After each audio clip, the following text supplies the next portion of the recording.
or the substitute star for the price of business, Chris Kelso. Kevin's out making the world a better place today, and I am filling in his stead right now. First up, we got a great guest. We've got Bryan Mattimore. He is with Growth Engine. Bryan, how you doing? I'm doing well, Chris. Thanks for having me. Oh, it's our pleasure as always. First of all, let us know who you are and what you do. Well, I'm the co-founder, and we call it Chief Idea Guy at Growth Engine. It's an innovation agency based in Norwalk, Connecticut. And we help companies, typically large companies, but sometimes smaller and medium ones, come up with new stuff.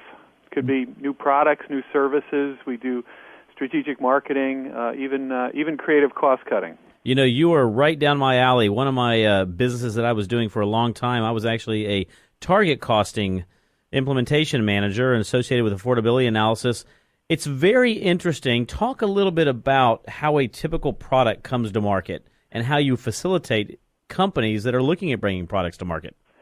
Well, it's a great question. I mean, there are a lot of components to it. You need to have a quote big idea. We get there through doing our ideation sessions, and I can talk about the techniques we use for that if you want. But so we'll do a bunch of ideation or brainstorming sessions, both with our clients, sometimes with consumers, potential customers, come up with ideas, and that's only a small part of it. Then we have to prototype those things, mock them up, take them out to consumers or customers, test them, get ideas on how to make those ideas better, figure out how to manufacture them, figure out how to promote them. You're typically working with the ad agency and promotion agencies when you're doing all this. And then ultimately, after you do all this testing, ideating and testing, the company launches it. I'm talking about big companies now.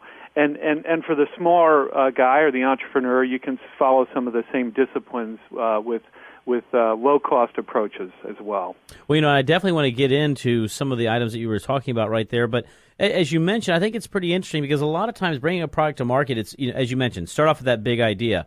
I worked a lot from the bill of material side of things, which is going back to the market and saying, hey, here's a product I want to make. Here's the cost I'm thinking about making it for, and here are the features that are associated with it. It's a lot more complex, as you mentioned. I mean, obviously, we only got a certain amount of time to speak on the radio, but it's a lot more complex because there's a lot of different components, the costing component of it, the manufacturing component of it. What are individuals willing to pay for that certain product? Pretty interesting stuff. Well, absolutely. We see it as this big puzzle because you have to get all the components to come together so nicely. We did a product where we got everything but the value, the price. We could not get the price to the point where consumers saw value there, and so the product was never launched because we knew that it was just going to be too expensive, and in this case, the client couldn't figure out how to manufacture it at a price that made sense for the consumer. And that, you know, you can have a great idea, as you mentioned, but if you can't get the consumer to buy it because you did something wrong, either a feature, functionality, or price, which is a big consideration, it goes by the wayside. Yeah, I mean, and they all have to be right. The messaging, the price, if it's a food product, the taste, obviously. I mean, that's number one. You want to make sure you're talking to the right target market or audience, saying the right thing. All those elements have to come together, and that's why, and most of the times they don't, frankly, and that's why we do so much testing, because we want to make sure all those components work together, and it's why in packaged goods marketing, the failure rates are like 90%, because a lot of the companies don't take the time to get all the components working together correctly. You know, and that's why hiring a professional is really good, because, one of the things that I always saw when I was in the consulting arena is a lot of times internally companies have the ability to blind themselves. They think it's such a great idea that they forget to do a lot of those basics, and then they end up putting a product out there that ends up failing. An individual in a company like you can get in there and do a lot of that work to show them, hey, it is a great idea, but here's the reason why it can't be implemented. Yeah, at the end of the day, we said, the consumer or the customer has to have the final word. It's not the president, it's not the CMO, it's none of those folks. It's the customer, the consumer that has to decide. And we've had situations where because we brought the executives into focus groups, and they could see either the passion or the dislike for a particular product, they've changed their minds, to their credit. You know, I'll give you an interesting focus group one time that I did, and you could probably talk a little bit about this, but I worked on the old Boeing Dreamliner project, 18 years ago, and it was just a figment of someone's imagination. And one of our focus groups. We went in there. We had this great design in which when we would pull in the bigger, the original design, the airplane wings would actually fold up to be able to come in and be able to meet the current demand or the current infrastructure associated with the airports. And the consumer said, I would not get on a plane whose wings folded. Well, that's a great insight, right? I mean, at the end of the day, it's all about security and safety. And so, if you don't start with that, you got a problem.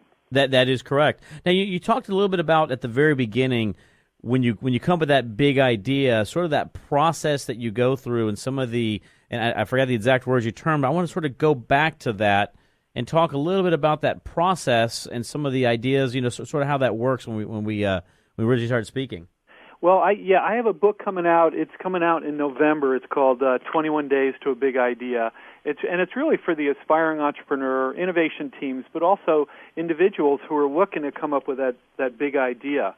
And it uses the methodologies and approaches that we use in our sort of big business consulting. And so the way I came up with this, I was asked by Columbia Business School to come up with some approaches that could help aspiring entrepreneurs get better ideas. And so I ran a 21-day experiment on myself to come up with these big ideas, trying to generate a big idea every day, which, by the way, is really hard. I can only imagine. I try for it every day, and I miss out, trust me. So I did that, but I identified some basic approaches that would help people. One is, if you can find a way to save money, adapt to technology, help people self-actualize, save individuals or organizations time. Those kind of basic premises, when you go in to do this work, can be guiding principles for coming up with the big idea, and then using our different techniques, whether it's questioning assumptions or worst idea technique or semantic intuition, all of which I talk in the book. You can use those then to help you get your big idea. But if the listener takes away one thing, probably the easiest thing is to read things with an entrepreneurial eye. So you read something and somebody's invented a new cardboard technology that he's made a bicycle out of, which is actually true. And you say, okay, well, where else could I take that technology? Could I use it to invent cardboard, beach sandals, or could I use it to invent a stroller for kids, or whatever it is? If there's one piece of advice I have for the listener, it's read with an entrepreneurial eye. Again, ways to save money, make it quicker, faster, better, cheaper. I like that. One of my best favorite commercials I've ever heard out there was BASF when they said, we don't make a lot of the products that you know. We make a lot of the products that you know better. A lot of times you don't have to be inventing the wheel on the product. You can actually take an existing product and make it better. Yeah, you can make it better, absolutely, some tweaks to it, or again, you can figure out a new application of a basic technology and bring it somewhere else. I mean, we've all heard of drones, right? Well, right.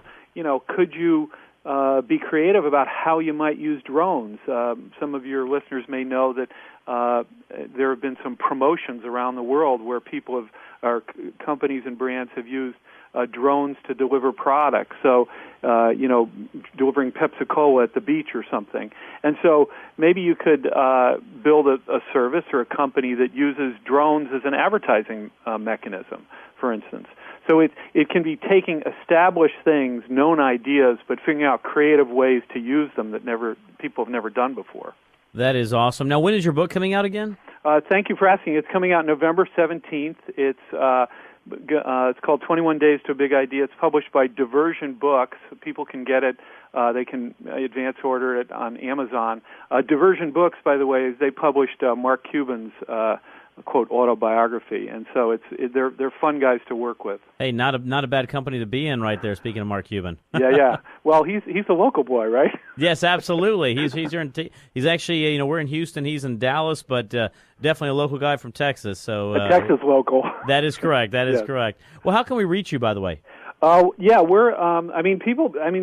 Companies can call. Our phone number is 203, and it's in Connecticut. It's 203. 857-4494, and our website is www.growth-engine.com, and people can send me an email if they want. It's Mattimore at growth-engine.com. Mattimore is Mattimore. You know, I tell everybody all the time, great subject matter. I could talk about this all day long. Unfortunately, we are limited to what we can do on the air. If you do have a great product, if you have a great idea, and you just need to talk to the right individuals, give them a call, growth-engine, growthengine.com. Thank you very much, Bryan. It was a pleasure speaking with you today. Thanks, Chris. Really fun. For all those listening, you are tuned in to The Price of Business. We have to take a break. Stay tuned. We'll be right back.